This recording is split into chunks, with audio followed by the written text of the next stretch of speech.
Haleluya. Haleluya. Haleluya. Haleluya. Segala puji bagi Tuhan untuk waktu kesempatan yang baik ini. Kita berada di minggu yang ketiga di bulan Desember dan di tahun 2021, artinya ini adalah minggu terakhir yang kedua ya. Besok tanggal 26 baru minggu yang terakhir ya. Artinya hari Minggu kita dari hari ini dan ke depan sekali lagi hari Minggu dan kita akan masuk di tahun yang baru, puji Tuhan. Hari ini kita mendengar firman Tuhan. Mari kita melihat kebenaran firman Tuhan, karena memang hari-hari ini suasana hari Natal, maka tentunya juga kita ingin menerima berita-berita Natal di hari-hari ini. Mari saya mengajak kita melihat firman Tuhan dalam kitab Nabi Yesaya, kitab Yesaya, pasalnya yang ke-9, ayatnya yang ke-5.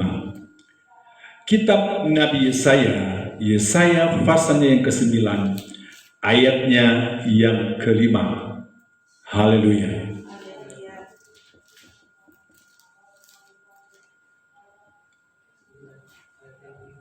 Yang sudah mendapat boleh katakan haleluya. Haleluya. Mari kita berdiri bersama-sama dan kita akan membaca ayat ini juga secara bersama-sama. Sekali lagi, kitab Nabi Yesaya pasalnya yang ke-9, ayatnya yang ke-5. Kita akan baca ayat ini secara bersama-sama dengan suara yang kedengaran semua ya. Amin. Jangan disimpan suaranya. Jangan kalah sama penonton sepak bola. Kita akan baca bersama-sama 2, 3. Sebab seorang anak telah lahir untuk kita, seorang putra telah diberikan untuk kita. Lambang pemerintahan ada di atas bahunya, dan namanya disebut orang penasehat ajaib, Allah yang perkasa, Bapa yang kekal, Raja damai. Puji Tuhan. Demikian pembacaan firman Tuhan yang sama-sama kita lihat, sama-sama kita baca dalam Nabi Yesaya, kitab Yesaya pasal 9 ayatnya yang ke-5. Firman Tuhan datang kepada Nabi Yesaya dalam sebuah pernubuatan. Karena pada waktu Yesaya menyampaikan ini, bahwa proses kelahiran Yesus belum terjadi. Ya, masih ada beberapa ratus kemudian baru peristiwa yang kita sebut dengan peristiwa Natal, Yesus lahir, baru itu terjadi. Nah, kita mulai dengan ayat ini, ayat 5 tadi. Sebab seorang anak telah lahir untuk kita, seorang putra telah diberikan untuk kita. Dari ayat ini kita melihat begini. Sebab seorang anak telah lahir, terus perhatikan kata-kata belakang, untuk kita. Jadi bukan buat siapa-siapa. Seorang putra telah diberikan untuk kita. Jelas nih ayat ya. Yesus lahir untuk kita. Seorang putra yang bernama Yesus diberikan untuk siapa? Untuk kita. Maka Injil Yohanes 3 ayat 16, ayat yang kita ketahui bersama. Karena begitu besar kasih Allah akan dunia ini, sehingga ia telah mengaruniakan anaknya yang tunggal, supaya setiap orang yang percaya kepadanya tidak binasa, melainkan beroleh hidup yang kekal. Nah, balik lagi, sebab seorang anak telah lahir untuk kita. Artinya begini, Yesus datang ke dalam dunia ini adalah tujuannya untuk saya dan saudara. Tidak ada tujuan yang lain. Sekali lagi, Yesus datang ke dalam dunia ini tidak ada tujuan yang lain selain untuk saya dan untuk saudara. Itulah tujuan Yesus ada dan lahir di dunia ini. Kita tahu Firman Allah berkata dalam Injil Yohanes 1, firman yang telah menjadi manusia. Allah yang datang dalam rupa manusia. Begitu kira-kira bunyinya. Jadi Allah itu yang datang ke dunia tetapi dalam wujud dan rupa manusia yang diberi nama Yesus. Dia adalah Allah, tapi dia harus datang dengan cara apa saudara? Seperti manusia. Menjadi manusia, kata Alkitab. Nah, saudara-saudara yang dikasihi oleh Tuhan, kita tahu dalam Alkitab kita ada perjanjian baru, ada perjanjian lama, ada perjanjian baru. Antara perjanjian lama dan perjanjian baru, terakhir dari perjanjian lama namanya kitab Maleakhi. Dan awal dari perjanjian baru namanya Injil Matius. Perhatikan. Artinya dari kitab Maleakhi ke Injil Matius itu ada rentang waktu. Dan kitab Maleakhi ke Injil Matius itu nggak nyambung, ada rentang waktu. Itu jadi pertanyaan banyak orang. Ada apa di antara kitab Maleakhi dan Injil Matius? Makanya di Alkitab kita pun kalau kita baca, begitu selesai kitab Maleakhi itu seperti ada ruang kosong dulu, baru kita buka Injil Matius. Karena memang betul itu nggak nyambung. Ada tidak langsung.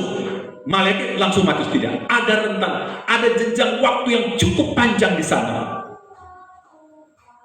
Apa rentang waktu itu? Dari kitab Maleakhi ke Injil Matius, di mana Allah tidak berfirman. Dan itu rentang waktu yang cukup panjang. Allah tidak berfirman di sana. Allah tidak pernah lagi berbicara di sana. Tetapi di saat Tuhan tidak berdiam, Tuhan tidak berfirman, antara Maleakhi ke Matius, Tuhan sedang merancangkan ayat yang sedang kita baca. Tuhan sedang mempersiapkan yang namanya putra diberikan. Seorang putra dianugerahkan Bapa di sorga untuk saya dan saudara. Dan dia diberi nama Yesus. Yesus artinya penyelamat. Dalam bahasa Ibrani, Yehosua. Saya aneh, banyak orang yang katanya sudah tidak mau menyebut lagi nama Yesus. Ada loh aliran itu. Jangan takut menyebut, sebab Alkitab sudah bilang penyesat akhir zaman. Bukan cuma satu, bukan cuma dua. Kata Alkitab banyak. Jelas Alkitab katakan kepada malaikat, berilah dia nama Yesus. Itu kata Alkitab. Dan Yesus yang dimaksud di sini bukan Yesus yang ada di Filipina, bukan Yesus yang ada di Meksiko sana, tapi Yesus yang dimaksud di sini. Yesus seperti Alkitab berkata, firman yang sudah menjadi manusia. Ya. Baru kita lihat ayat-ayatnya. Sebab seorang anak telah lahir untuk kita, seorang putra telah diberikan untuk kita, lambang pemerintahan ada di atas bahunya. Jadi dia diberikan satu tanggung jawab dan namanya disebut orang. Nah, siapa namanya? Nama putra ini disebut siapa? Dalam ayat ini ada 4 hal yang kita baca. Perhatikan. Dalam hal ini ada 4 hal. Yang pertama, Alkitab menyebut dia penasehat ajaib. Sekali lagi, Alkitab menyebut dia adalah penasehat ajaib. Nah, saudara-saudara, penasehat ajaib saya membaca dalam Alkitab terjemahan yang lain berkata juga penasehat yang bijaksana. Sama pengertian, ya. Penasehat yang bijaksana. Sebab dia adalah sosok yang bijaksana, ya. Dan juga dia adalah sosok yang berhikmat yang luar biasa. Di dunia ini banyak orang pintar. Dan rahasianya kalau jadi pintar, kalau untuk di dunia ya, sekuler, sekolah. Sekolah jadi pintar. Karena fungsinya sekolah untuk menambah pengetahuan. Jadi orang berpengetahuan itu kenapa? Karena dia sekolah. Tetapi jangan salah. Orang yang berhikmat belum tentu dia sekolah. Orang yang sekolah belum tentu berhikmat. Beda, saudara. Kita harus bedakan. Banyak orang di luar sana memiliki pengetahuan yang tinggi. Ya, kalau kita sekolah di sini, kuliah di sini, di luar negeri dan sebagainya. Ya, tapi tidak semua orang yang saya sebut tadi itu punya berhikmat. Sebab kalau pengetahuan itu usaha. Itu tadi saya bilang kalau mau pintar ya belajar. Nggak sekolah pun secara apa namanya? Secara resmi lah, dia duduk di bangku sekolah belajar nih, itu orang bisa pintar. Apalagi sekarang ditunjang dengan berbagai fasilitas. Ya orang juga apa namanya, banyak yang nggak sekolah tinggi tapi dia belajar pintar, ya, bisa pintar. Tetapi orang berhikmat itu orang itu dia nggak belajar. Karena kalau bicara hikmat itu datangnya dari atas, dari Tuhan, bukan karena dia belajar. Beda. Ya, sekali lagi supaya kita juga tahu cara mendidik anak-anak. Ya, kita boleh bilang, kamu boleh jadi pintar, memiliki pengetahuan yang banyak, boleh dengan upaya belajar. Tapi kalau berhikmat beda. Nanti ada contoh dalam Alkitab. Bahkan ada orang yang diberikan Tuhan hikmat luar biasa. Dia nggak sekolah, tapi Tuhan kasih hikmat. Nah itu dari atas. Itu saudara. Jadi kita harus tahu membedakan apa itu pengetahuan, apa itu hikmat. Pengetahuan saya sudah katakan tadi, orang harus belajar. Dan belajar itu tidak harus orang datang ke sekolah. Memang salah satu wadah juga sekolah di tempat perkuliahan. Tapi ada orang yang belajar sendiri ya. Apalagi sekarang ditunjang dengan fasilitas ya, YouTube apa semua orang bisa cari Google, belajar. Banyak orang sekarang pintar, malah lebih pintar dari orang kuliah. Kenapa? Dia banyak belajar. Dan itu sekarang sudah bebas sekarang. Ya, orang belajar dari mana saja bisa pintar. Ya. Karena zaman sekarang dengan zaman dulu kan beda. Kalau zaman dulu ya kalau nggak kuliah nggak pintar. Karena memang cuma di situ sarana belajar. Tapi kalau sekarang banyak akses untuk kita belajar. Banyak, saudara ya. Hamba-hamba Tuhan juga kan nggak harus ini. Walaupun dasarnya sekolah Alkitab teologi harus ya. Tapi kalau mau menambah wawasan, belajar dengan itu yang sedang tadi banyak tempat belajar gitu. Tapi kalau untuk dasar memang harus duduk ya belajar. Ya. Itu yang seperti kami lakukan ya begitu. Tapi kalau mau tambah wawasan lagi lebih luas, ya banyak nggak harus kuliah lagi belajar saja. Nah, itu nambah wawasan lebih luas kita. Nah, kita akan bahas dulu tentang penasehat ajaib, bahwa itu Allah yang kita sembah, dia adalah penasehat yang ajaib. Kita lihat dulu Roma pasalnya yang ke-11.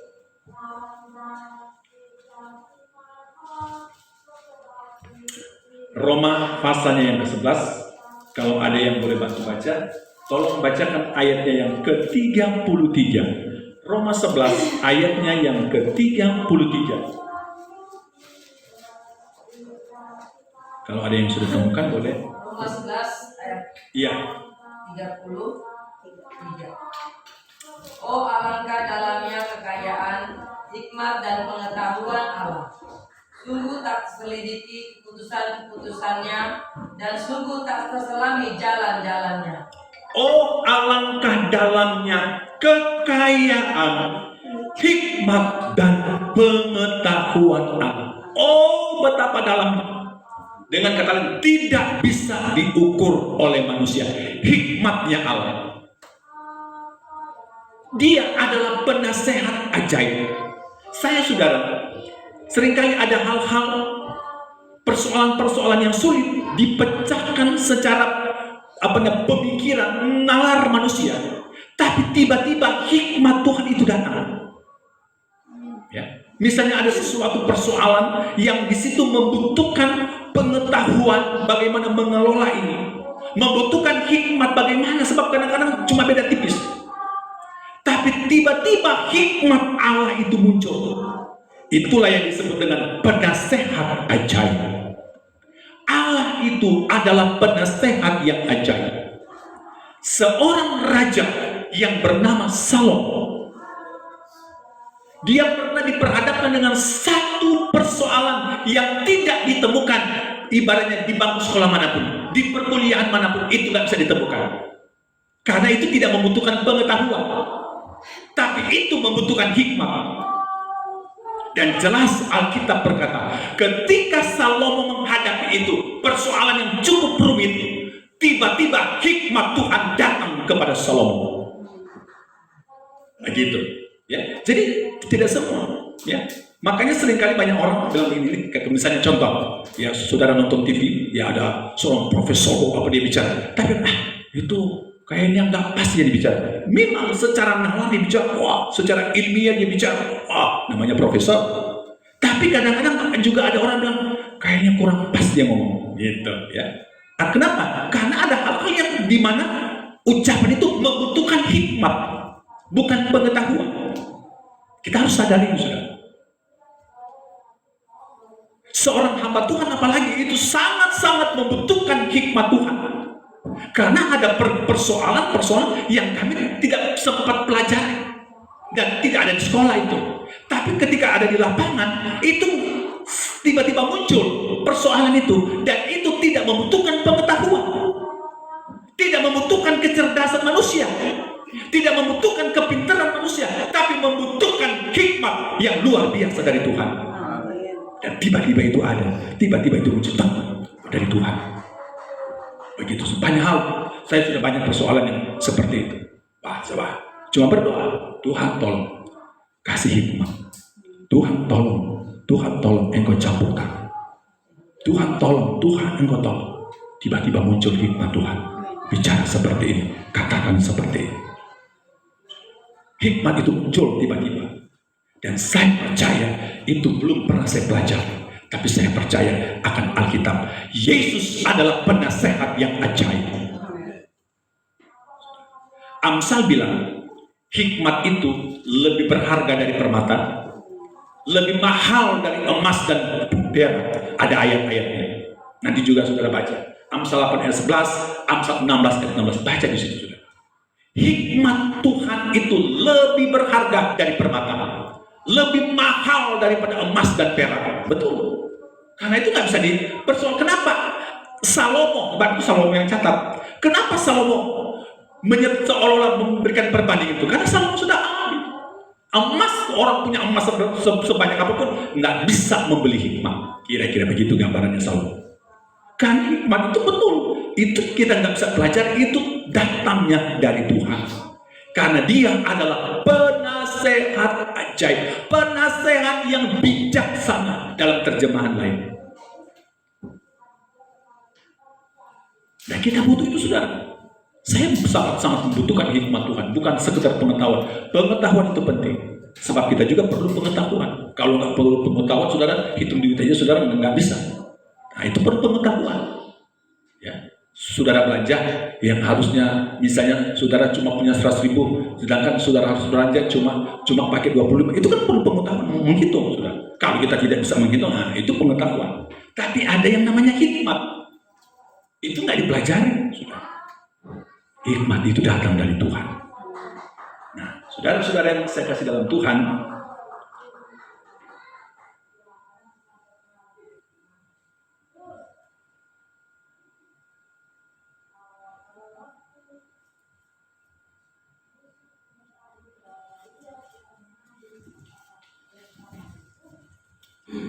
coba kita lihat dulu.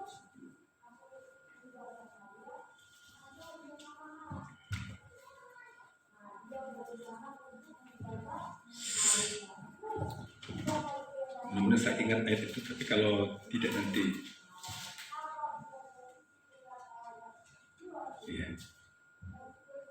ya, puji Tuhan, kita dapat. Kita lihat dalam 1 Raja-Raja 3. 1 Raja-Raja 3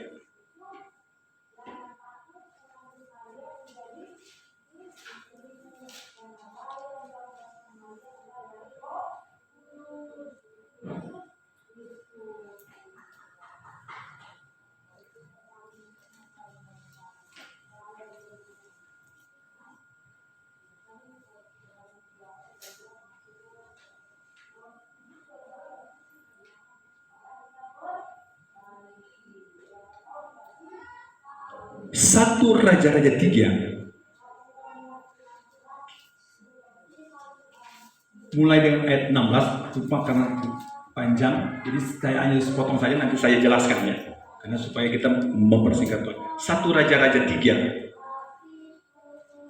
Tapi kalau bisa, Bapak menyimak suatu cerita singkat, mulai ayat 16, boleh bantu baca? 1 Raja-Raja pasal 3, mulai ayat 16. Ini satu cerita, tapi kita akan mendapat pengertian yang luar biasa di sana. 1 Raja 3 ayat 16. Iya. Pada waktu itu masuklah 2 orang perempuan sundal menghadap raja, lalu mereka berdiri di depannya. Iya, terus? Kata perempuan yang satu, "Ya Tuanku, aku dan perempuan ini diam dalam satu rumah. Iya. Dan aku melahirkan anak pada waktu dia ada di rumah itu.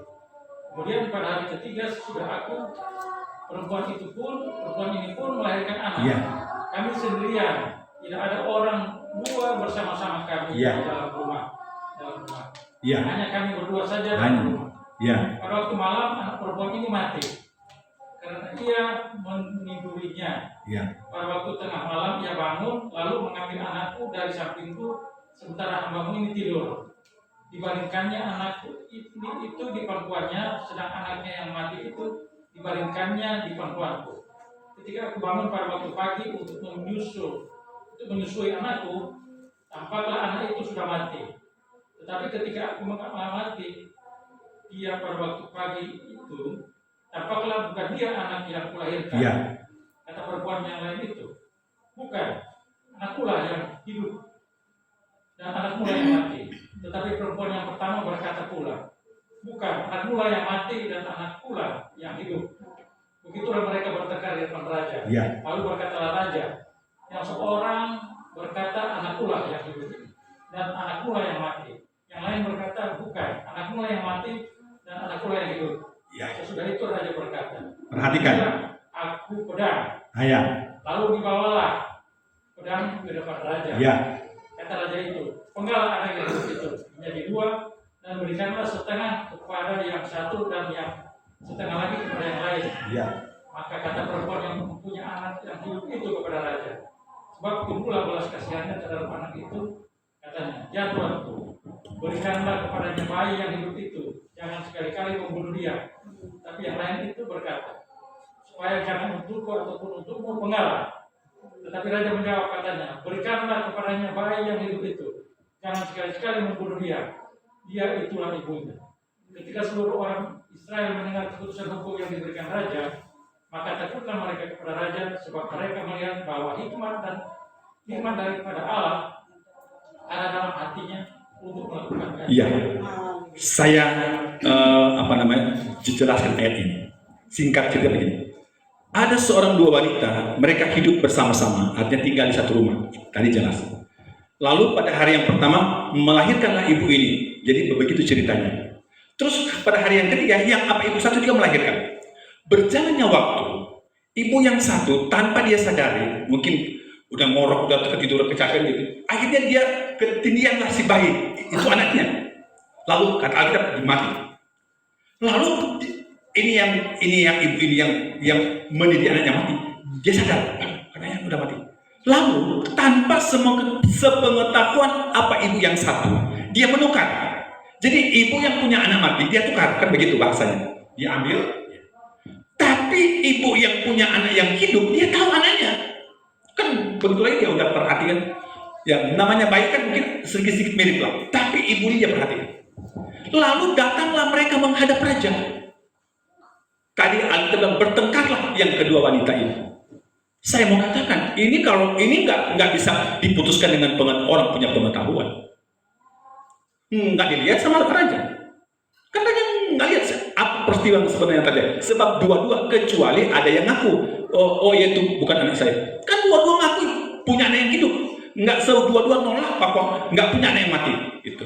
Waktu anak yang mati semua tolak. Oh itu bukan anak saya. Semua ngaku anak yang masih hidup. Ini membutuhkan hikmat Tuhan. Kita udah baca ya tadi jelas. Lalu apa kata raja? Oke, karena kayaknya nggak bisa saya putuskan ini. Oke, dia bilang kepada pengawalnya, karena raja dia. Ambilkan saya pedang. Nah, Dia belum, masih mungkin ya orang bilang masih mau ya nakut-nakutin apa. Ya kalau begitu ya saya punya pilihan lain. Supaya adil, saya penggal bagi dua sekalian, jelas, kira-kira begitu. Disitulah kelihatan mana yang asli, mana yang tidak asli. Itu udah baca. Yang memang dia merasa memiliki anaknya, dia pikir daripada anak ini dipegang anak itu adalah darah daging dia. Waduh, jadi dia nggak rela. Lalu dia katakan, oh jangan, lebih baik kasih saja deh sama perempuan yang satu. Biar dia rawat aja. Ada belas kasihannya. Kenapa? Tapi kalau yang merasa bukan anaknya, oh nggak apa-apa. Oke, biar aja deh, penggal sekalian. Itu adalah hikmat Tuhan yang datang kepada Salomo untuk menunjukkan mana ibu daripada anak itu. Dan terbukti. Makanya nggak panjang-panjang Salomo ambil itu anak, ini yang punya. Udah, singkat cerita kan begitu. Itu hikmat Tuhan. Salomo itu nggak belajar sampai S3 untuk memecahkan masalah ini. Itu hanya hikmat penasehat yang ajaib.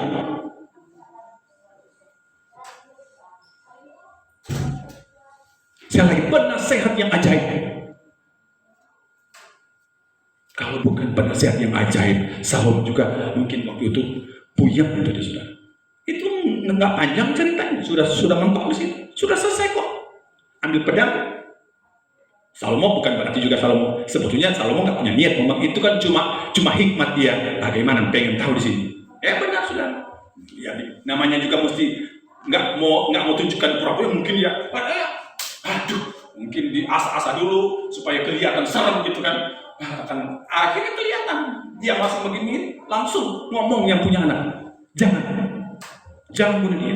Mending dia kasih saja, dia yang rawat aja. Kelihatan, oh ini yang punya anak ternyata. Ada belas kasihnya. Itu hikmat Tuhan. Penasehat yang ajaib. Berikut supaya selesai ini. Baru ayat terakhir di penasehat ajaib ya. Di bagian pertama. Efesus 6 ayat 4. Sebetulnya panjang, tapi saya persingkat saja sebab waktu. Efesus 6 ayat 4.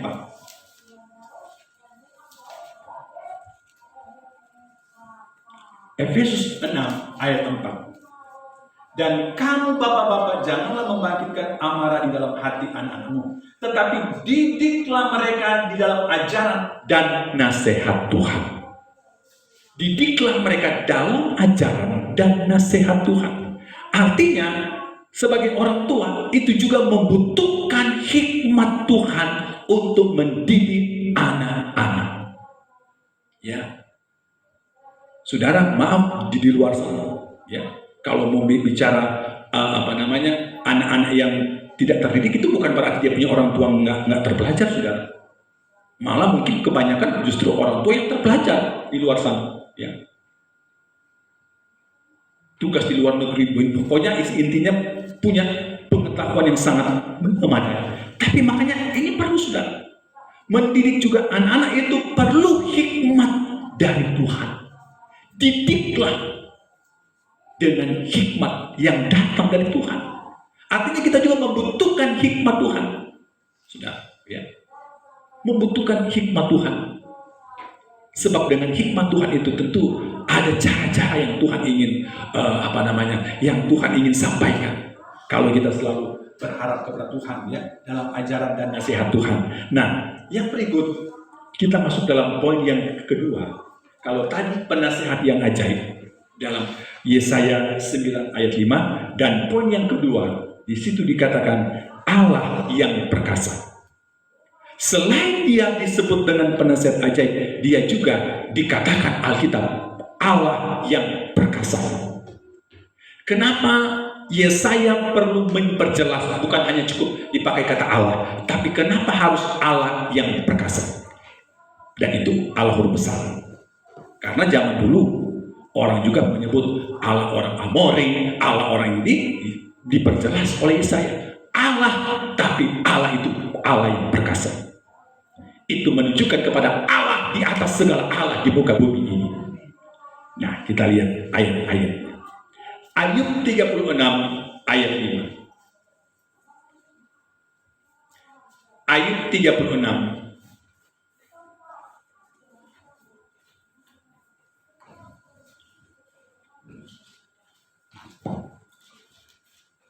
Ayub 36 ayat 5.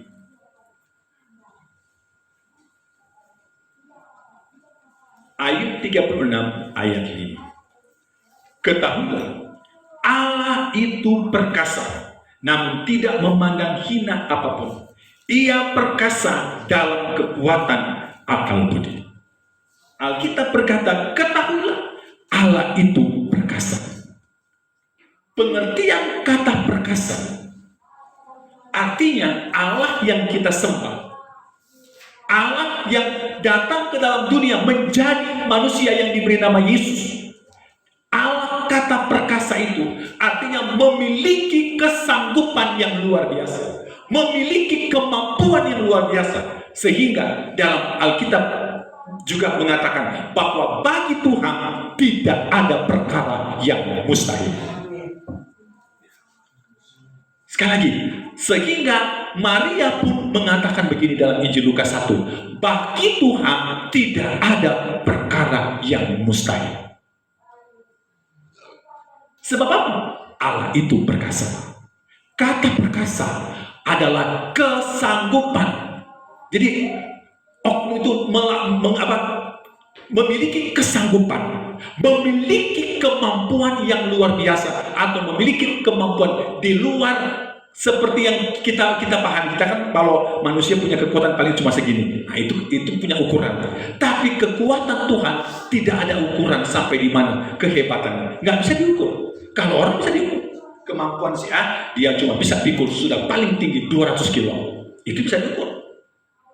Tapi keperkasaan Tuhan, kemampuan Tuhan tidak bisa diukur. Makanya disebut dia Allah yang perkasa. Begitu saudara, dia disebut Allah yang perkasa. Kenapa? Nggak bisa kita ukur dia. Ya. Dalamnya laut orang masih bisa ukur, sedalam apa orang masih bisa ukur. Dengan kecanggihan sekarang apalagi. Ya. Luas bumi orang bisa ukur. Tapi kalau sudah bicara tentang Allah, nggak ada yang dapat ukur. Kemampuan, kekuatan, keperkasaannya nggak ada yang dapat ukur. Dan Allah yang perkasa itulah yang juga selalu menyertai kita.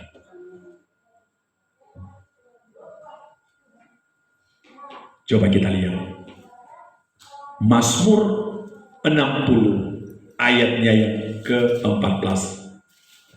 Mazmur 60 ayatnya yang ke-14. Nah ini boleh, siapa yang sudah dapat boleh bantu baca ayat ini. Mazmur 60 ayat 14. Nah kita lihat ayat ini.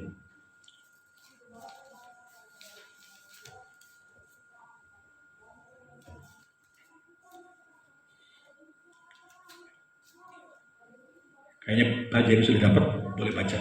Ayat 14. Mazmur 60 ayat 14.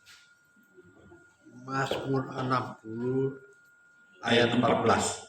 Dengan Allah akan kita lakukan perbuatan-perbuatan gagah perkasa, sebab Ia sendiri akan menginjak-injak para lawan.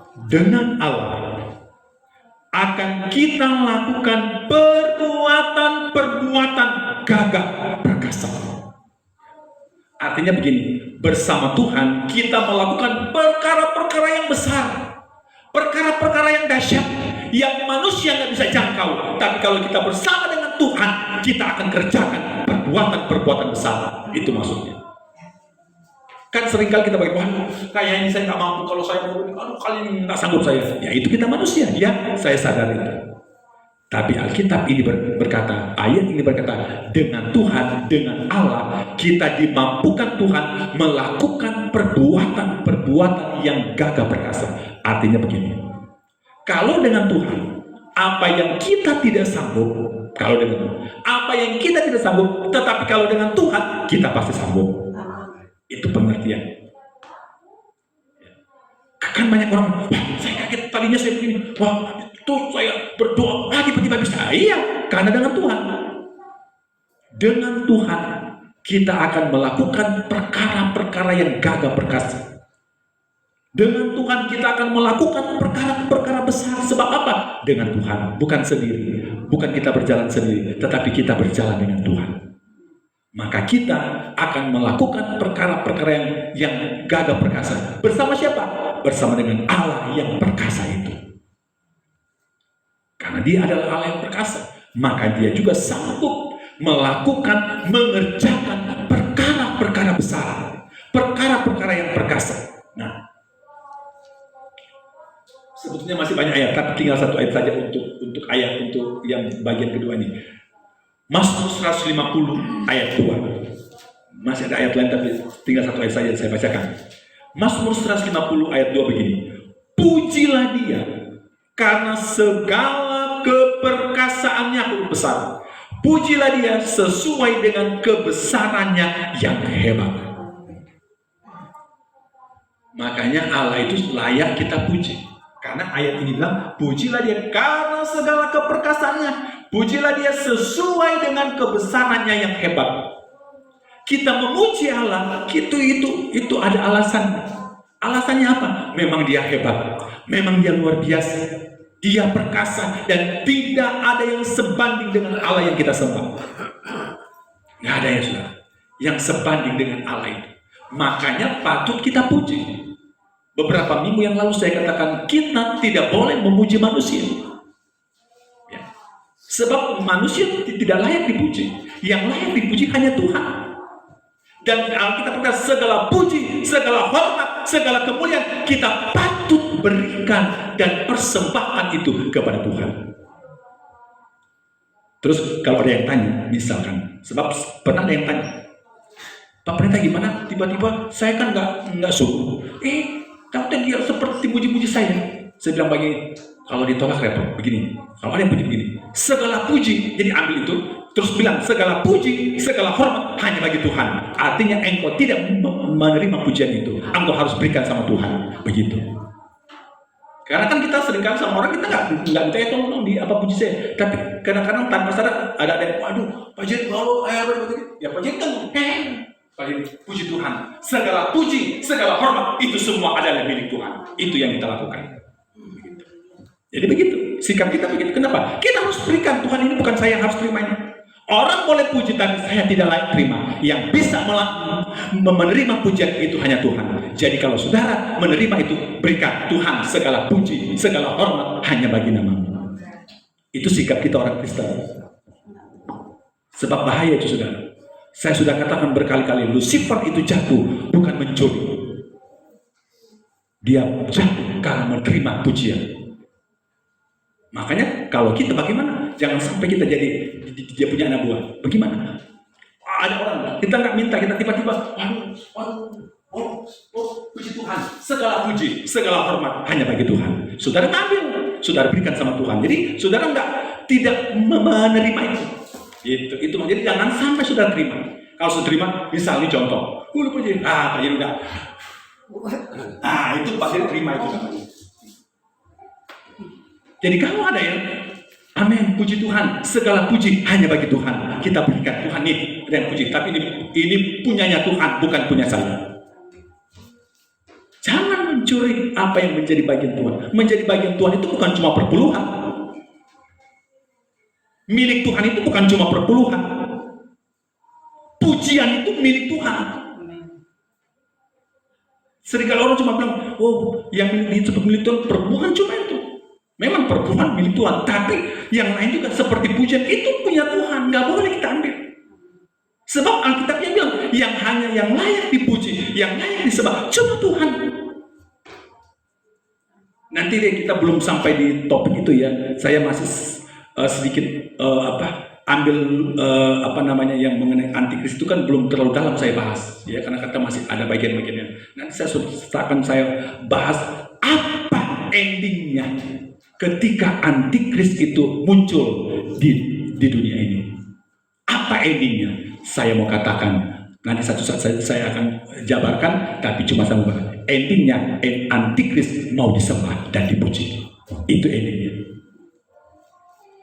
Jadi nanti akhirnya cuma satu, dia nggak mau kasih saya uang, dia banyak uang. Tapi satu, dia minta mau dipuji dan disembah. Cuma itu, nanti kita akan belajar.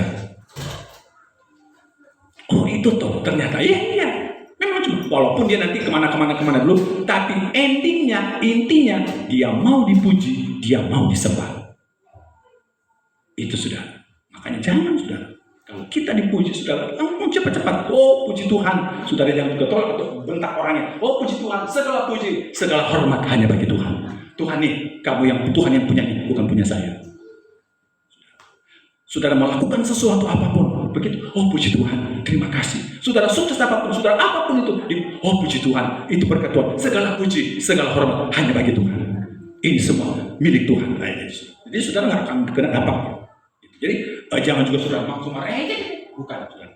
Atau saudara, ya bukan saya itu. Tapi harus ngomong segala puji dan kemuliaan hanya bagi Tuhan, sebab Tuhan yang punya semua itu. Kita nggak kena dampak apa-apa saudara. Begitu ya. Ya udah kepanjangan di situ. Terus baru yang berikut, Bapa yang kekal. Ya, saya tidak mau panjang-panjang lagi. Bapa yang kekal. Kita lihat mengenai Bapa yang kekal itu. Siapa? Yesus disebut juga sebagai Bapa. Kita lihat Injil Matius 7. Injil Matius 7 ayatnya yang ke-11. Apa yang disebut di sini? Seperti apa Bapa itu, saudara? Kita lihat Injil Matius 7 ayatnya yang ke-11. Siapa lagi yang sudah dapat? Boleh bantu baca.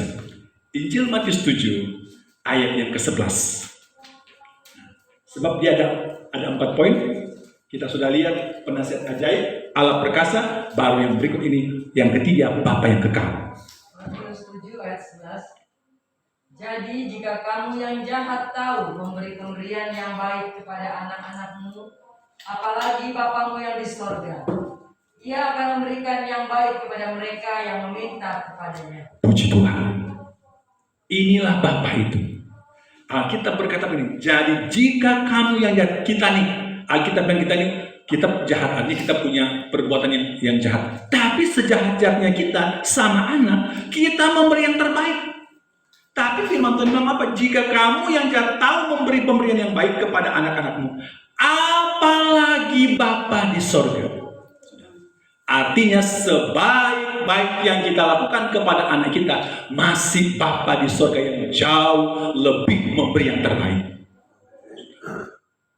Sama dengan kita, sebaik-baiknya orang tua kita, mungkin ada yang punya orang tua sudah dipanggil Tuhan, sebaik-baiknya apa orang tua yang sudah dipanggil Tuhan kepada kita pada waktu kita masih kecil sampai dipanggil Tuhan apa orang tua, dan sampai hari ini Bapa di surga jauh lebih baik daripada Bapa siapapun di dunia ini, termasuk saya. Bapa di surga, Alkitab sudah katakan, apalagi Bapamu yang di surga, Ia akan memberikan yang baik kepada mereka yang meminta kepadanya. Jadi saudara jangan takut, kita punya Bapa di surga. Kalau mungkin di dunia ini bagi mereka yang sudah tidak punya Bapa secara lahiriah atau Bapa secara biologis, tapi kita punya Bapa di surga. Jadi engkau tidak sendiri karena justru punya Bapa yang jauh lebih baik daripada Bapa yang pernah ada di dunia ini. Saya pun sebaik-baiknya saya kepada anak saya, masih Bapa di sorga yang jauh lebih baik daripada saya kepada anak-anak saya. Saya juga begitu. Bapa saya baik kepada saya, kepada kami anak-anak. Tapi saya juga harus katakan, masih Bapa di sorga jauh lebih baik. Karena kalau Bapa di sorga bukan hanya menjamin kehidupan di dunia ini, tetapi lebih daripada itu, Bapa di sorga menjamin kehidupan kita yang ada dalam kerajaan sorga. Itu persoalannya, saudara. Bapa di dunia nggak bisa lakukan itu, tapi Bapa di sorga bisa lakukan itu. Di situ perbedaannya, saudara. Ya. Nah, Roma, saya percepat sedikit, sebab saya nggak mau sambung lagi, sebab minggu depan sudah topik yang lain. Jadi saya tidak mau sambung lagi. Ini ayat ini tidak. Jadi saya akan selesaikan hari ini. Roma 8 ayat 15. Apa kata kitab Roma tentang Bapa itu? Roma 8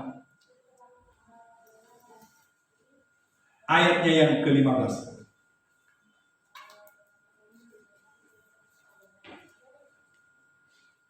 Kayaknya kalau boleh sampai ayat 17 karena ini sambung ayat ini ya, boleh. Roma 8 ayat 15, 16 dan 17 ya. Siapa saja yang sudah dapat boleh bantu baca ayat 15, 16 dan 17. Roma 8. Roma 8 ayat 15 demikian bunyinya.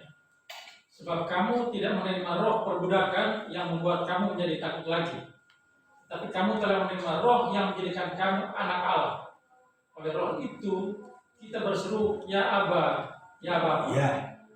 Roh itu bersaksi bersama-sama dengan roh kita bahwa kita adalah anak-anak Allah. Ya. Dan jika kita adalah anak, maka kita juga adalah ahli waris.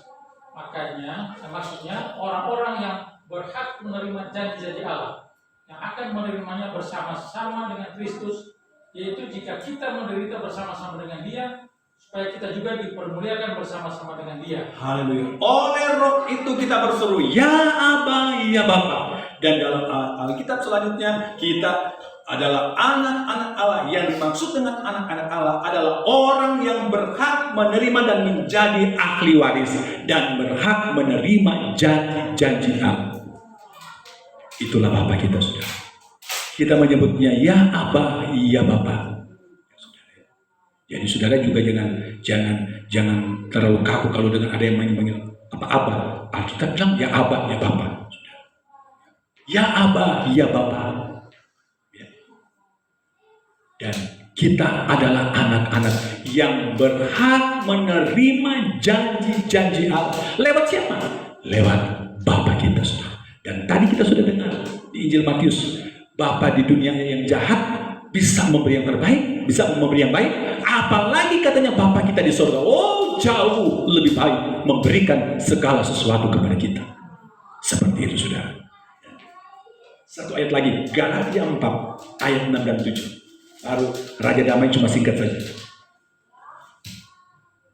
Karena itu nanti akan saya lanjutkan untuk Raja Damai di pemerintahan 1000 tahun damai. Itu nanti dibahas panjang di situ. Jadi saya tidak akan panjang lebar. Galatia 6. Maaf, Galatia 4 ayat 6 sampai 7. Ayat 6 dan 7.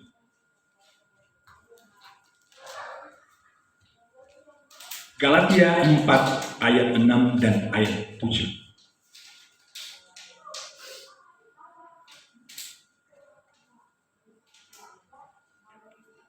Ada yang sudah dapat? Kalau belum. Dan karena kamu adalah anak, maka Allah telah menyuruh roh anaknya ke dalam hati kita yang berseru, ya Aba, ya Bapa. Jadi kamu bukan lagi hamba melainkan anak. Jikalau kamu anak, maka kamu juga adalah ahli waris oleh Allah. Kita ini adalah anak yang berhak menerima ahli waris. Ya. Sama lah di dunia juga begitu. Di dunia kalau orang tuanya meninggal, yang menerima hak waris ya bukan tetangga, bukan saudara dari mana, itu anak yang menerima hak waris dan itu wajib. Ya, gitu. Jadi kalau ada orang tua meninggal, ada sesuatu yang ditinggalkan, yang menjadi ahli waris bukan tetangga, bukan orang yang ada di mana atau saudara yang ada di mana, bukan. Yang menjadi ahli waris anak. Kecuali dia bukan anak, tapi selama dia anak wajib menerima hak waris. Jadi Alkitab juga sudah ajarkan itu ternyata, ya, wajib menerima hak waris. Ya, itu Alkitab yang ajarkan. Nah, terus yang terakhir Raja Damai. Ya, dia juga disebut dengan Raja Damai. Saya sudah bilang tadi, saya tidak akan panjang lebar membahas ini karena nanti saya akan lanjutkan akan membahas sebab dia nanti sebetulnya masuk dalam rentetan